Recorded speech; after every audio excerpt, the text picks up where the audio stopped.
After months of investigations, British anti-doping authorities have charged Conor Benn with the alleged use of a prohibited substance. The WBC, however, cleared Benn of any such accusations. So why do they even bother doing drug tests? Benn was scheduled to face longtime family rival Chris Eubank Jr. in October of 2022 in a catchweight bout, as Benn fights as a welterweight and Eubank a super middleweight. However, on October 5th, the voluntary anti-doping agency detected clomiphene, a female fertility drug that is on the World Anti-Doping Agency's list of banned substances, in the 26-year-old's system.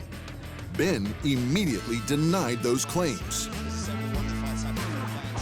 You know, I've signed up to every voluntary anti-doping testing there is under the sun. Throughout my whole career, I'm tested. You know, all my UK tests have come back negative throughout my whole career. I've never had any issues before.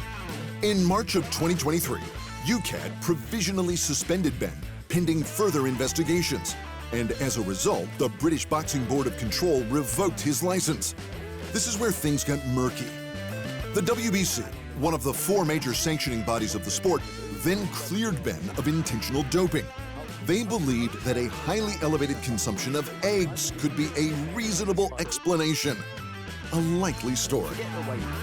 Basically, the WBC ignored the results, and Benn's promoter, Eddie Hearn, immediately got to work finding him a new opponent. As long as the fight takes place outside of the UK, then it's okay, and therein lies the issue.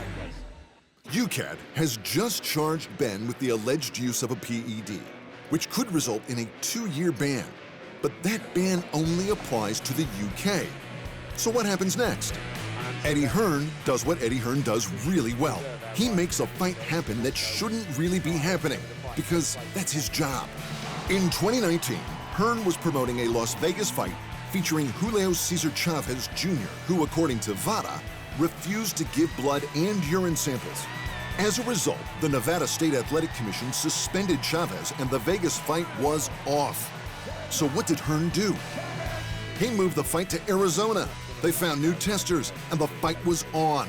Hearn's job is to get bouts made and his fighters paid, and he's found a giant loophole, and that's awful. If a boxer can be found guilty of doping, but just ignore that by fighting somewhere else, then what sort of message does that send to boxers? Worse still, what sort of message does that send to the fans who already feel that boxing is too corrupt to care about in the first place? Thanks for watching, and remember, if you want more fight sports in your life, just hit the subscribe button.